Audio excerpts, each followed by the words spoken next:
attendees popping into the room real soon. Yeah, people are starting to come in. And Constable Abdallah, you should be able to see on your screen as well the attendees popping in if you click on participants at the bottom of the screen. So thank you everyone for being here. Welcome to the webinar as part of the Transforming Trauma Conference, our 10th annual conference, this time virtual because of everything that's going on. Some familiar faces in the attendees list and others are quite new. Thank you all for being here. This is the Supporting Victims and Survivors of Human Trafficking panel, and I'm very fortunate to have here Constable Abdallah, an investigator with the RCMP, and Cynthia Bland, the founder and CEO of VoiceFound. And you'll see their screen names are RCMP and voicefound.ca. They'll interchange, and there's a very exciting presentation coming up. So thank you everyone for being here. After the presentation is done and we conclude the session, there will be a brief survey that will be sent to you right away. We are streaming on our social channels. You can find this video on Facebook, our YouTube channel, Gatehouse The, and our Twitter page as well. Again, thank you everyone for being here. I'm going to turn it over to Constable Abdallah, who will start us off today. Thank you. Oh, thank you, Maria. And hello, everyone. I hope everyone's doing well today and staying safe. So I'm going to start us off today. I'll give you an overview. First off, so my name is Constable Marwan Abdallah, and I've been with the RCMP, with the Human Trafficking Unit here for almost 3 years. And we do investigate a lot of human trafficking files, but primarily our international human trafficking files. But we do work with municipal partners as well. So I'm just going to get right into it, and then we will leave questions to the end, so the other presenter has time. So I'm just going to put up my slide here so everyone could see that. Okay, so we're going to be talking about human trafficking, and we'll start us off here with the difference between domestic and international human trafficking. So when we're talking about domestic here, we're talking about any victim of human trafficking that's within Canada. We find that the majority of victims that are trafficked domestically are trafficked for the purposes of sexual exploitation. And in domestic human trafficking, there's no international cross-border movements. In all stages of the for like trafficking purposes, which includes the recruitment of victims, occur within Canadian borders, but victims do move across within cities and provinces.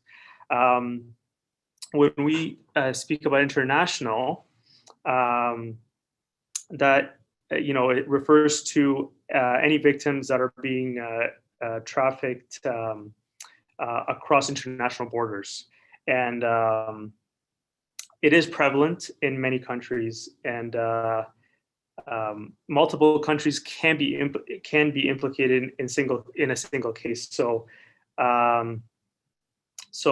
the country of origin is where the victims are recruited. They could be it could be of transit as well. So they can be passing through, or it could be a destination where the victims are forced to work. So I've got some stats here for you, and basically what we find is the majority of the cases are domestic, and they do, like I said before, a lot of them do involve sexual exploitation. We find it's about 95% or so. And that number could have changed. These stats are from 2016, mind you, but and the majority of them are young female Canadians, and with 70% of them under the age of 25, and the offenders are usually male, and that's in around 81%. So this is another topic. It doesn't get discussed as much, but I'm just gonna speak briefly about it. So organ trafficking. It's basically what we're talking about, the transplantation of healthy organs into someone whose organs have failed. And this could be this happens it could be forcibly removed to be sold, usually on the black market. Sometimes there are donors, but they're sometimes, deceived when they're doing the procedure, and they're not really being compensated maybe as they were being promised, and their recovery from that surgery, is usually not as the same. They won't get the same recovery as they would get, when they're doing a legitimate operation. And this is fueled by both donors and recipients. They create this, like it says, they're an avenue for exploitation. That's just a brief overview of organ trafficking. Okay, we're gonna touch on forced labor, and this is something that we're seeing more of here in Canada. Recently, did help out with a file that did involve some forced labor with some international victims, and basically. This is different when we say forced labor. This is different than someone who's working in a sweatshop and getting unfair or low wages. We're talking about someone who's being forced involuntarily to work, and it's usually under a threat of violence and or penalty. And they can be found in lots of different types of industries. We have they have seasonal workers and farm laborers, and the hospitality industry as well. So they could be food service, hotel staff, and so forth. They're sometimes domestic care, such as nannies and au pairs, factory workers, construction and landscaping as well, and some in forestry and logging.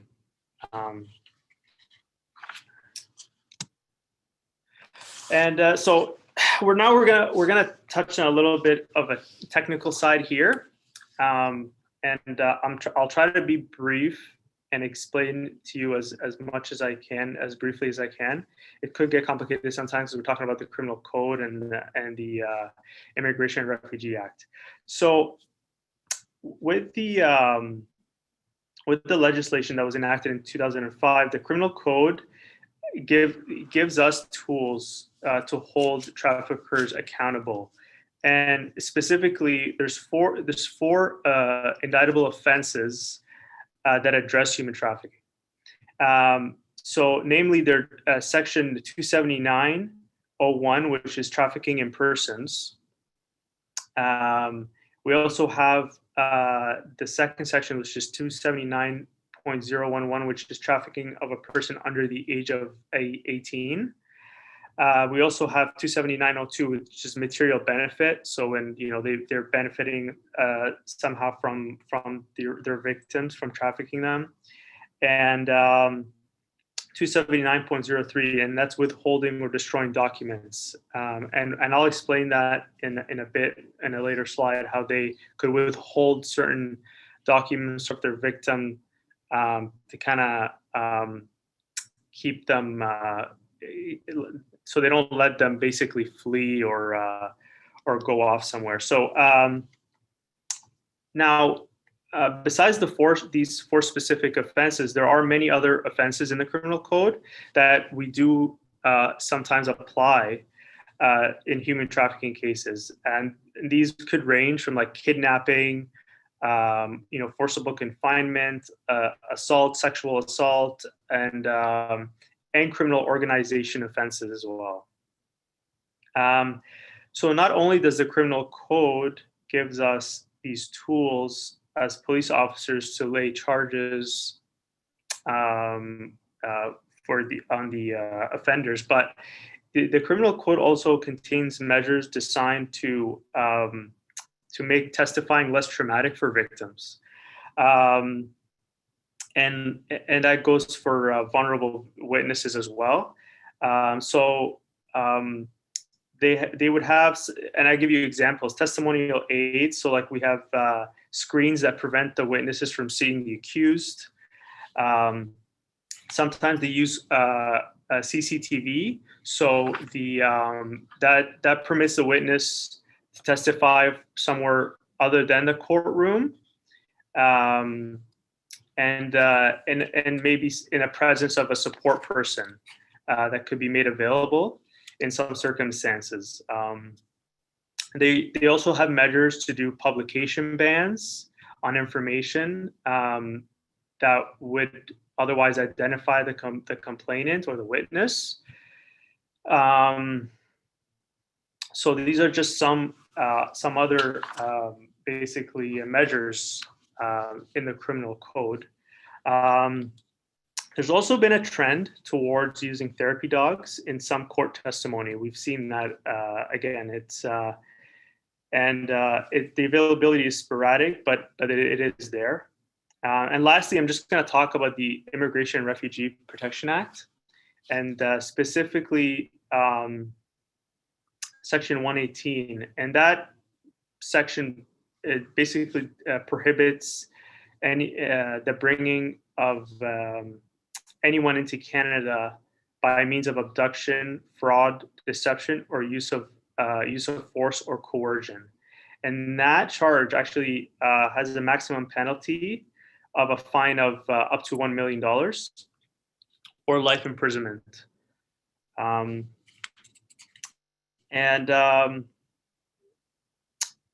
So with this actually, and with this charge, it just requires crossing of an international border. It doesn't actually require proof of the exploitative purpose of the victim.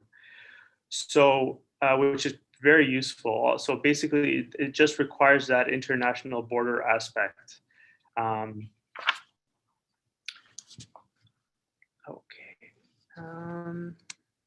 Okay, so I'm just going to move on here. I'm sorry if I'm going a little bit quick or for people.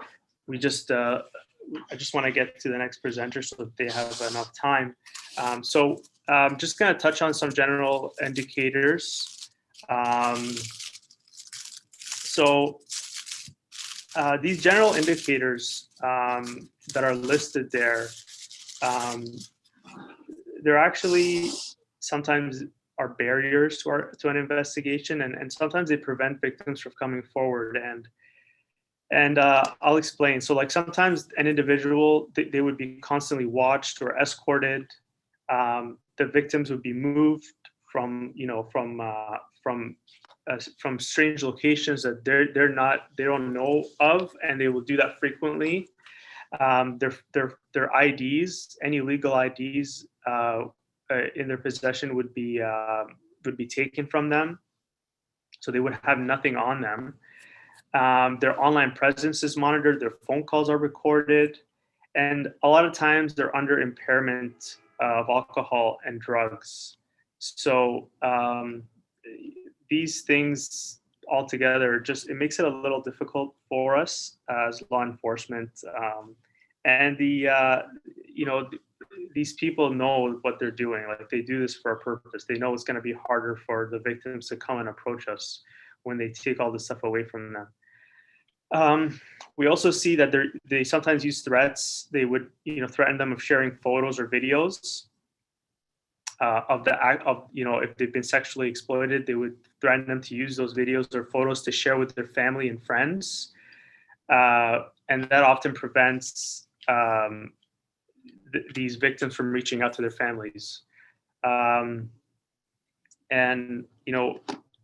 don't want to get into the resources that are out there, because my next presenter will speak about that, but there's a lot of support out there, but they're also very stretched beyond capacity. So, and a lot of resources, although a lot of them are in larger urban centers. But my presenter will speak more about that in the next session here. So some indicators of the control and abuse that these victims go through. I'm just gonna do a brief explanation on these indicators. So they would use some fear tactics So traffickers will confine or imprison their victims to control them. They'll threaten them with violence or sexual assault. Um, and some will even threaten their loved ones. So you could imagine, no one wants to get any of their loved ones hurt. Therefore, they usually do what they're told. And if they try to leave, some traffickers do actually uh, uh, use actual violence against these victims. They also isolate them. So that's psychologically and physically, they'll isolate their victims, and that will, basically cut all ties with the victim's friends and family members, which psychologically makes that victim believe that this trafficker is the only support that she has, or that they have, and that, again, that's just a psychological, one of the tools that these traffickers use to imprison these victims. And when we talk about dependency, again, I know we touched about this, but they take a lot of their IDs and documentation, such as like their passport, their health card. So if they need to go see a doctor, they need to ask for permission. They basically need to ask for permission for anything and everything. So they consult them, like, we've heard things such as, like, asking a victim would ask their trafficker if she can smoke a cigarette outside, or how they would tell the victim how she should dress a certain way that day. They'll sometimes use debt bondage. So that usually refers to the traffickers saying that that victim owes them money and they have to pay that off. The traffickers usually increase that amount over time, and they, with the promise that if they pay this off, they will go free. But that usually never actually happens.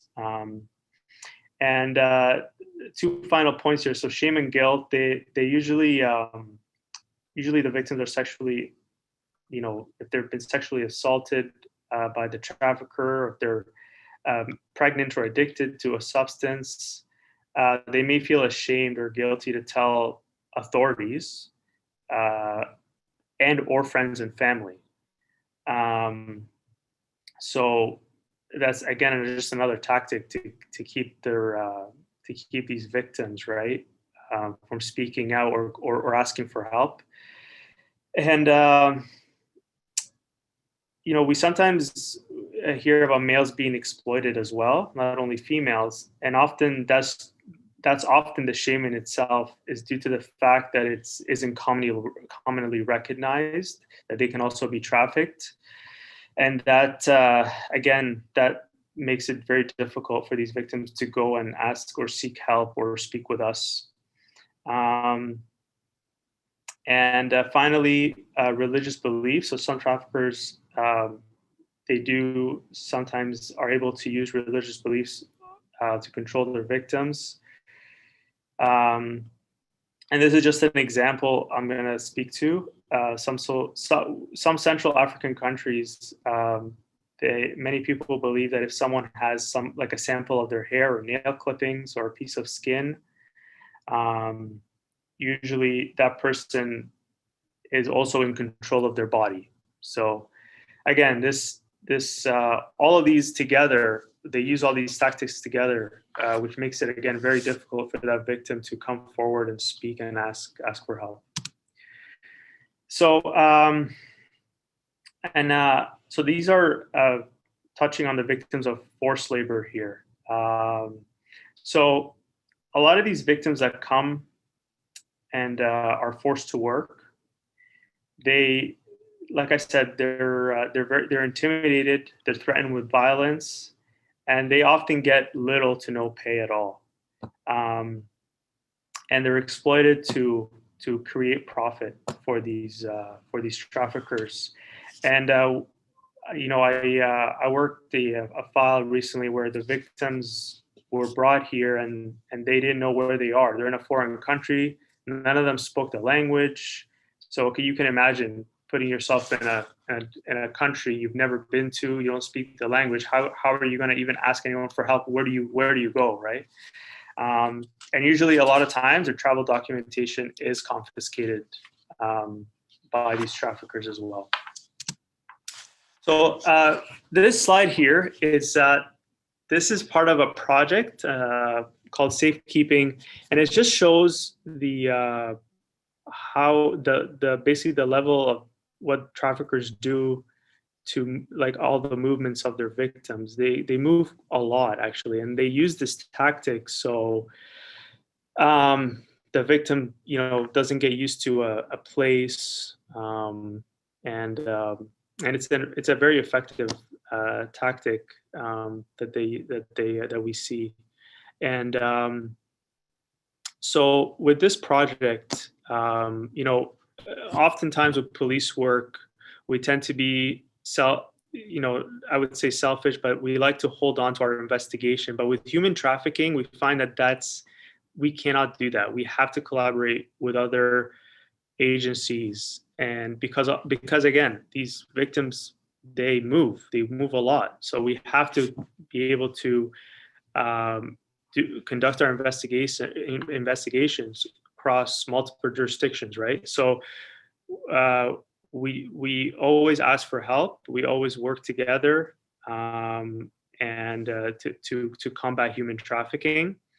And of course, public education is crucial, and relationships with survivors and support organizations, such as Voice Found, is definitely necessary. So we're almost done here. This is basically the National Human Trafficking section of the RCMP, and this is our mandate, basically.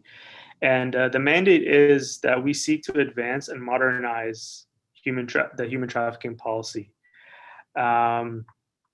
which directly would impact our police operations and all police operations, and modernizing the policy,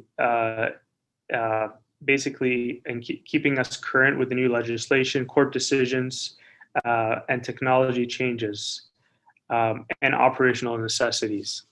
And these are just some of the points that you can read there that we could provide and assist whoever really needs help fighting human trafficking. And that's pretty much it for me. Just put that email up there if anyone needs any more information. Please feel free to do so. I'll hand over this presentation to Voice Found. Thank you. Thank you so much, Constable Abdallah, for sharing this information with us. And again, there's an email there to contact the RCMP. If you could just quickly stop sharing your screen, that would be helpful. And now, okay, perfect. Now we have Voice Found. So again, Voice Found founder and CEO Cynthia Bland will share some insights with us about her life transforming organization out in Ottawa. Thank you so much, Cynthia. Apologies, I just need one moment. Of course, as why wouldn't this not happen? Whereas my mouse is telling me that I am going to run out of, juice soon. So just give me a second. I'm just gonna get plugged in. Hopefully we'll make this through okay. How's everyone doing today? I hope you're doing well. Yeah, we had a comment in the chat, but I couldn't make it out. It seems it might be an error. So if anyone has any comments or questions, feel free to pop them into the chat. Cynthia, just let me know when you're ready, and then we'll start. But I'll monitor the chat, and no comments yet on social media. If anybody has comments on Facebook or Twitter, feel free to post them there too. All right, is my screen now being seen? Yes. Perfect. This is where we start. Thanks so much, everybody. Apologies. It's just always the way it happens. It's like Murphy's Law. First of all, I want to thank Constable Abdallah for providing us with an overview of what's really a complex topic. I'm going to reinforce some of what he's talked about. This is the focus of my part of the presentation is supporting survivors.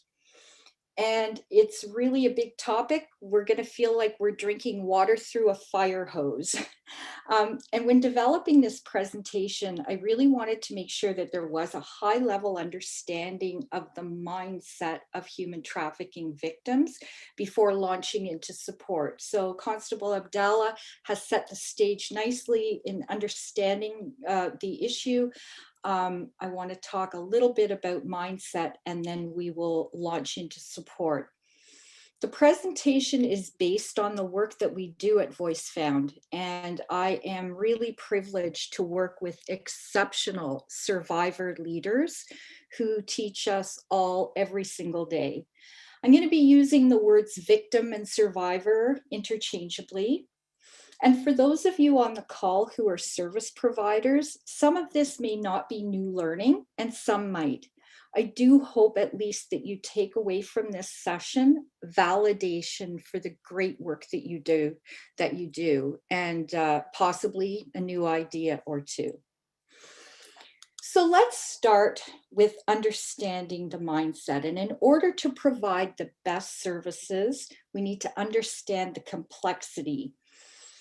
Traffickers follow a process in order to exploit their victims. Now, the timeline of this process can vary, but it always includes luring, grooming, isolating, manipulating, threatening, and then getting to exploitation, exploiting the individual that they've chosen.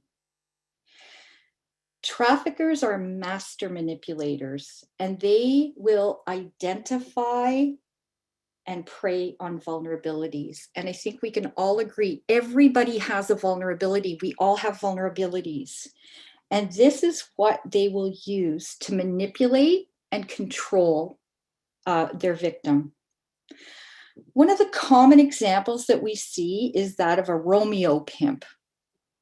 And these are traffickers who are looking for victims that have low self-esteem, and they are desperately searching for attention. They have a deep need to feel romantic love. They want to be in love. And in this case, the trafficker is going to play the role of a boyfriend. They're going to create a scenario that has their victim believing that this person is their boyfriend and really cares for them. She's going to feel loved as he gives her the attention that she is so desperately craving. Over time, he's going to manage to have her under his control and creates an environment that really has her believe that what she is doing is of her own will. And the money that she is earning and turning over to him is to support them in this false dream that he's created. Maybe he said, we're going to buy a house, and it's this happily ever after scenario. And he rewards her. And most of the reward is through the things that she craves the most, attention and love. But then he'll withhold that affection. And this is what will result in something that's called traumatic bonding. So it's ongoing cycles of abuse with reinforcement of reward and punishment. And of course, she'll never know what she's doing wrong to be punished, because whatever she does, it's never going to be right. So, it is ongoing, and she is desperately trying to get that first flush of, oh, isn't everything wonderful, back again. It creates really powerful emotional bonds.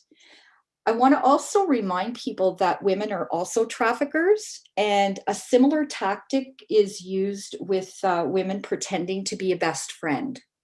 So you can hang out with us, we're cool. And again, it's that same process. So that's one example of, power and control tactics. Others can include, and often will, addiction, whether somebody is already addicted or the trafficker will get them addicted to drugs, provision of basic needs. Sometimes it's literally a place to sleep. And as was mentioned before, they will take control of money, identification, documents. Some traffickers use violence, but there are always common elements of emotional abuse, lies, threats, isolation. So overall, what happens is the victim develops complex coping mechanisms to survive, and those can become barriers to seeking help or self-identifying. So that's kind of like the real brief 101 of complex trauma bonding done in, I don't know, really, really quick order. But I wanted to set the stage so that when we go into talking about support, we understand this. So we get support, or we get calls and referrals from different places, mostly through police, like the Ottawa HT team, other service providers, hospitals, sometimes emergency departments. And when we're working with someone who has just exited, those first 48 hours are crucial. This is not a Monday to Friday, 9 to 5. This is 24/7, and you have this opportunity and this window. And so this is why at Voice Found, we do provide 24/7 support for our for the police. And we're, grateful to be able to do that. Obviously, it takes some management of our time, but it's crucial. We know that if they have somebody that's exited, we have to jump on it right away. So the type of support that we're looking at in that immediate is, first of all, safety. We want to make sure they're safe. If they're not safe, get them to a place of safety. Basic needs, so food, shelter, clothing. We have backpacks that we also provide to police that have like 48 hours worth of things that somebody would need upon exit. Some basic clothing and food and things like that. Healthcare often is required. Transportation, we may have a situation where a client comes to us and there is a place that they can get to back home that's safe, and we want to get them out of the city fast. If anybody's ever had to book last minute airfare, you know how expensive that is. Transportation, and then of course, psychological and emotional support is required. So while we're doing this first, say, 48 to 78 hours of immediate crisis care, in the background, we're also working with our network to plan for the next steps. And the next steps, of course, are different for each person. So we've moved now, we've gotten through that, quote unquote crisis. So what's next? Short to midterm support, we are in the yellow box. You'll see that's the same stuff that we were providing before. That continues, but now we're adding on other things that are required. This can include things like more stable or transitional housing. Perhaps there's addiction issues, which is quite common. And so do we need to get them to addiction support, a treatment program? Do they need to be detoxed before we can send them? So all of these things are coming into play. Dental care, sexual health services, physiotherapy, because you can imagine the body, the need for all sorts of care, trauma and anxiety counseling, case management support that is helping to keep all of these many moving pieces moving forward, and that's quite an incredible feat. And sometimes a little bit of legal support, not so much at this point. It's usually if they've had unfortunate circumstance where they've been forced to do something and they have charges against them. That sometimes happens, and I think it's important that we recognize that. I want to mention too that there's no time limit on this. So when I say short to midterm, that can be 2 years. All right, this is not like a fast recovery. And we have to also recognize each person is unique, as are their needs. So for those of you who are familiar with stages of change, you know that you can't push something to fit your timeline. It'd make our work real easy if we could say, now you go from this to this to this to this. But instead, we have to work through the lens of the survivor and what they need. And they have to be in a place of readiness to move to the next stage of healing and recovery. During this sort of short to midterm, they're moving into a place of action. They are wanting and making change. Then we move to longer term support. Again, in that yellow box, we keep giving all the other services don't disappear. Not everything for everybody. But now at this time, we're going to be bringing in additional change. And at this stage, clients are stable and they're maintaining the changes that have been made. And this support is crucial right now for self-sufficiency. And we want to look at the ability to have a job. Perhaps there is some higher education or education they want to complete. We want long-term secure housing, employee, job search support. Counseling continues. This is an area where court support will often come into play. And at this stage, it's if a client has press charges and their trafficker is going to be going to court. It's really difficult because the person we've worked with has already done so much healing and now they have to go back to court and face their trafficker, which is really challenging. So that's all hands on deck, intensive support. The other thing that I want to mention is financial literacy and credit. Oftentimes when victims leave their trafficker, they leave with massive debt. They may have been forced to take out loans under their own name. Their trafficker has used their credit cards, their bank accounts, they've maxed them out. And it impacts then the survivor's ability to get credit and to even open a bank account. I do have a resource that I want to point out at the end of the presentation. I will say that debt, and it has been recognized over the last couple of years, and so we'll talk about that. I do have a slide just with that support. And it can take an average of 7 times for a victim to completely exit from a trafficking situation.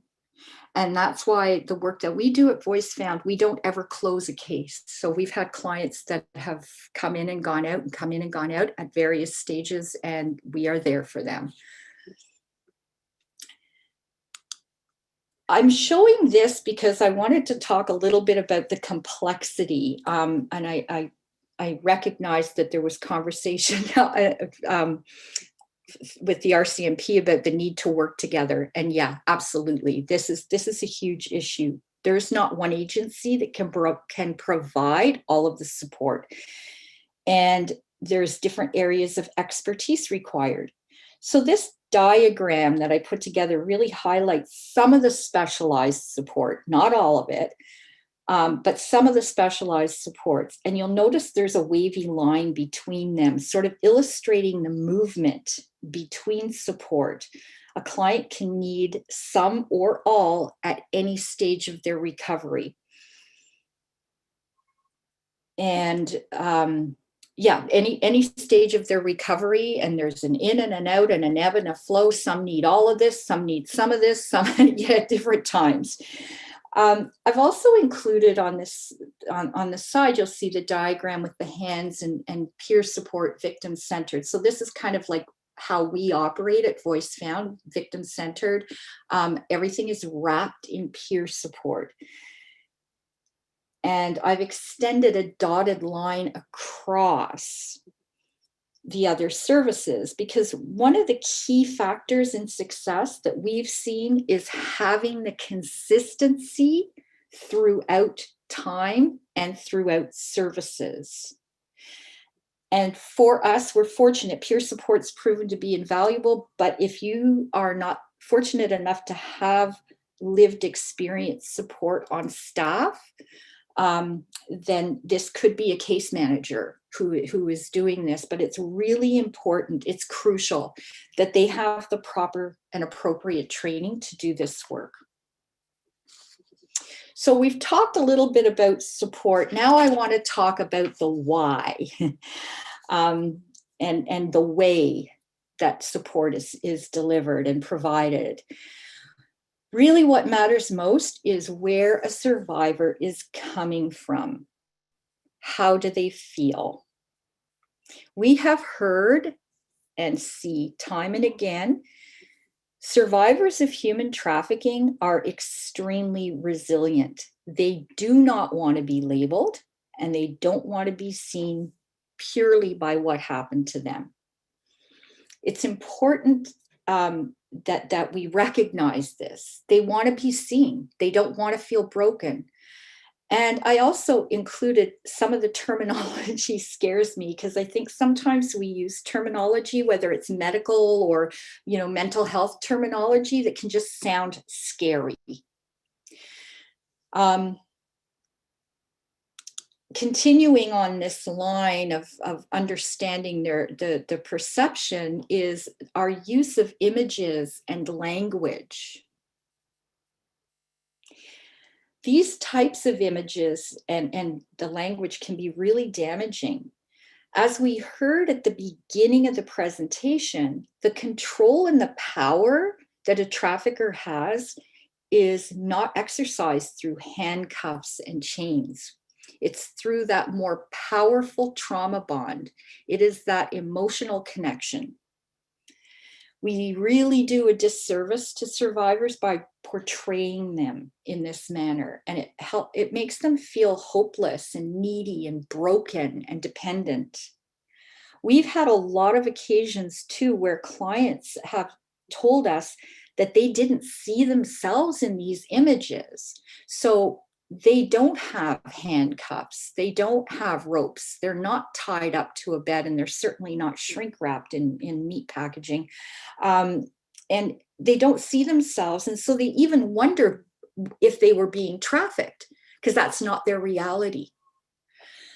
Another thing is some of the language used in, well-meaning agencies or media, often in media, words like rescue.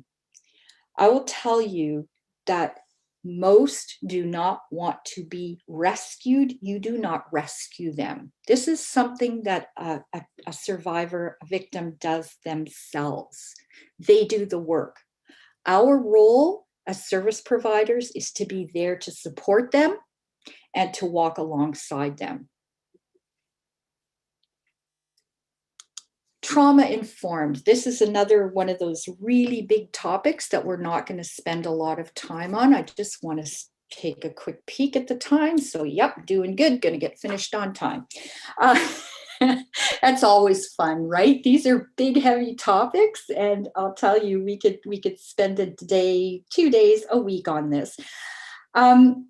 What I wanted to do is just, again, highlight and a reminder to those of you who are, providing services, that trauma-informed, that label is being used a lot. I encourage people to take training if they don't have a deep understanding of what trauma-informed truly entails. It's big. And one of the areas I know that we often will overlook are the cultural, historical, and gender issues.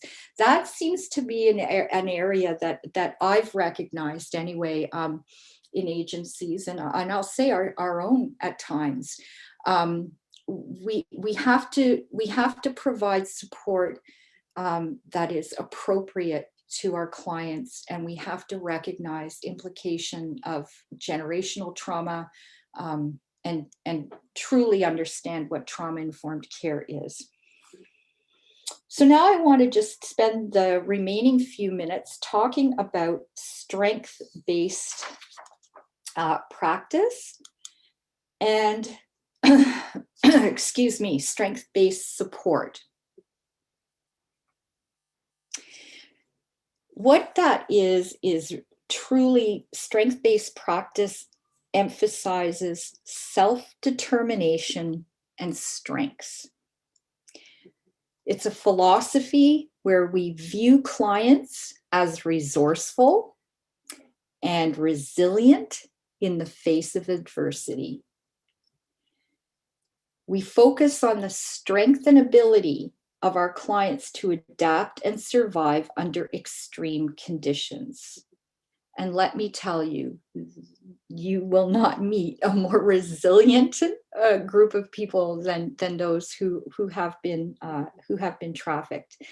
And when we're working with our clients at Voice Found, we're always looking to emphasize their competencies, possibility, vision, hope.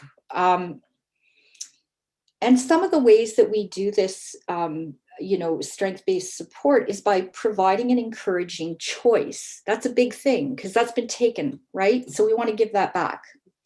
And it can be as simple as having your client select what kind of food they want. Oftentimes, we'll take food is an equalizer, right? We all need that comfort. So pre-COVID, we would, maybe go to a restaurant. We always need to eat. And, it would come down to, okay, well, where do you want to go for lunch? And the typical response is, oh, I don't know. I don't care. You choose. What we do at Voice Found is we then turn that back around. We go, no, this is your choice. This is a choice for you to make.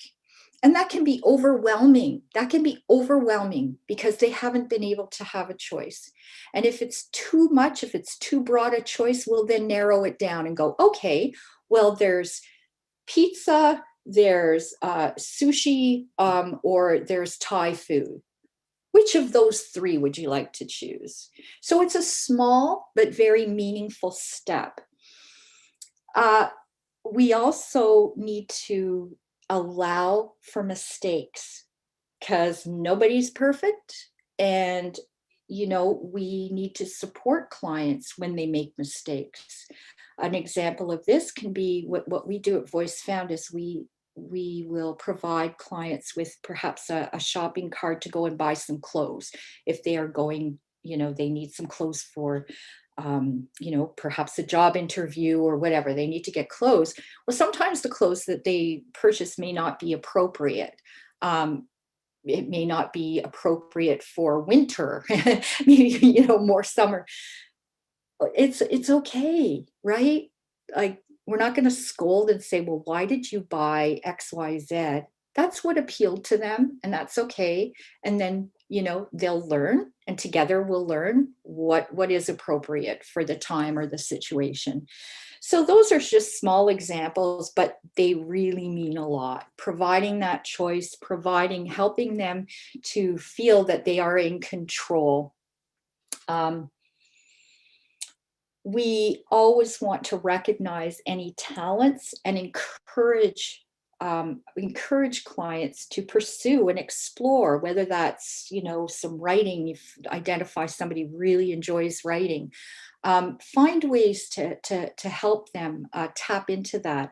We talk a lot with our clients about what their dreams and wishes were when you were a little girl. who did you want to be? What did you want to do? And that's important. We don't need to spend time talking about what happened and digging into the story. The story is there. It's going to come out in bits and pieces, and there's a time. But what we're doing is in strength-based support, in looking to a future and really helping the client to become truly who they are inside, and removing that victim label. Nurturing hope. One of our programs is called Hope Found Project, and it's well named. And so, you know, the support that we provide really does make a difference. And I know we're not alone in this. I can only talk to the work that we do at Voice Found. I have to tell you that as someone who's a founder of an organization, when I get quotes like this and hear this feedback from clients, I'm so incredibly proud. It means that our team is doing the right stuff. And I know it's really, really hard work, but how wonderful to be someone who has, you know, endured horrific, you know, human trafficking is horrible. But for them to come through and be seen for who they are and their courage and their strength, and they feel hopeful. So, you know, when, you know, we all have tough days, every so often I pull these out of my email, you know, kind of the, okay, right, you don't always get it right, but boy, when you do, it's really significant. And this is truly thanks to the incredible team that we have. I have how much time? Maybe 5 minutes max. I'm going to do a quick overview of what are, so, take a deep breath. How is everybody? That's a lot of information. I want to just talk a little bit about the work that we do at Voice Found. So we have a number of programs and services. So at the top, primary care for human trafficking. The Hope Found Project is really that crisis and first, you know, I'm going to say first couple of years. And this is a project that was launched 5 years ago, developed, informed from the ground up by survivors, a survivor of domestic human trafficking. That is incredible, and ensures that we're, you know, as we were developing and as we continue to develop programs and work, we have, as I said earlier, people with lived experience who are staff members and leaders. We also have the clinic. So it is a specialized health clinic providing primary and preventative health care. You'll see then someone's exited, they're stabilized. Then we have our secondary HT care, which is delivered through Path Found. We also have secondary care for adult survivors of childhood sexual abuse and commercial sexual exploitation. That program is called StrengthFound. And you'll hear more about that, I believe, Friday morning at 11. Lucy Bruno will be presenting on that. But the secondary care is really helping to develop and provide those emotional and practical skills, reducing isolation and, you know, encouraging autonomy. Our holy grail is to get to healthy, thriving individuals. So this is sort of a rough way of how we get there. We do provide education and training as well, and do consulting. We have, as I said earlier, we have an incredible team with a lot of expertise that they're happy to share. Ooh, sorry about the Canadian Human Trafficking logo. I don't know what I did there, a little foggy. Anyway, these are two resources that I just wanted to quickly bring to your attention.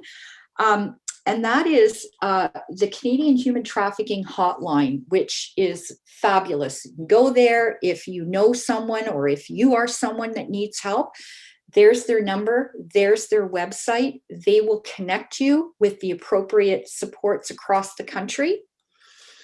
The other resource that I wanted to highlight is Project Recover. This is brand new, and when I was talking about the need to get back into financial control, this is a team of former banking executives who offer time and services, and they will help address debt issues and remove liability of repayment. They do it in such a way that a survivor or those supporting survivors are not involved in the whole process of having to speak with creditors. This project helps to provide letters for financial recommendation, and it helps to increase their access to suitable and affordable housing. And they also assist survivors in accessing post-secondary education programs through grants or student loans. So this is just an incredible resource over the last couple of years. I know a few years ago, we were paying off student loans and helping to be able, to help someone move forward with their life. So this is incredible support. There is a lot out there, and I'm happy at any time if anybody has any, needs to reach out and wants other information. Voicefound.ca. You can send me an email, Cynthia@voicefound.ca, and that is a wrap right on time, I believe. Thank you so much, Cynthia, and thank you so much, Constable Abdallah from the RCMP. I really loved hearing about how, one, the RCMP is working collaboratively with community agencies to work together to combat human trafficking. I really loved hearing about how VoiceFound strengths-based support programs are helping victims/survivors become thrivers in the aftermath of human trafficking. I want to thank you both for being here today and sharing your insights. I wanted to hear from our attendees on the webinar. If there are any questions or comments, feel free to pop them into the chat box. I don't see any questions on the Q&A, but if anyone has any comments, including comments of gratitude or appreciation for the panelists, those are always welcome as well. Beautiful. And we have a question. Could you make the slides? Can you clarify which slides? Are you referring to the VoiceFound slides or the RCMP or both? And we have a thank you from Hasita. Beautiful. So Nadia is asking if you could make the slides available for both presentations. We normally don't share our slides because we do, not because I want to hold on to information, but we do a lot of training. So I'd be happy if you want to just reach out, send me an email. Maybe I can help identify what specifically you're looking for in the presentation that I gave, and then I can, supply you with, hopefully something that will be useful. Beautiful. Otherwise, also voicefound.ca, definitely check out their website. There's lots of great information on there. I wanted to add as well, recently I found a resource with the Elizabeth Fry Society of Toronto. They actually have a counseling guide for practitioners who are supporting victims of human trafficking. So if you want to check that out, go to the Elizabeth Fry Society of Toronto website and look for the link to request that guideline. It's totally free and they will email you the PDF document. I will try and find the exact link and send it out to, via email to everyone who's here, who's attended today. I found that guideline quite useful. And I'm sure VoiceFound has lots of great resources on their website as well. And again, thank you to all the first responders. I know Cynthia mentioned the Ottawa Human Trafficking team who does phenomenal work out there as well. Thank you, Maria. I'm sorry I just have something to say in regards to the person asking for the slides. I think Cynthia said it best. We do a lot of training. A lot of stuff is sometimes sensitive, and I I completely and do not mind if that person reaches out to me personally and wants specific sort of information. I could help them out. So I don't mind doing that. If you want to, if you want me to share my email or anything like that, or I think it might be helpful if they email me, and I'll just forward the email directly to. that would be wonderful. Thank you so much, and thank you for all the participants. And yeah, please reach out if you need anything, and I'll be happy to help. Beautiful. There was a question from someone. Could you please briefly identify how a victim can get help with debt created by traffickers? I believe Cynthia spoke to that. The resource, Cynthia, would you mind sharing that resource again? Sure. It's called Project Recover. So projectrecover.ca.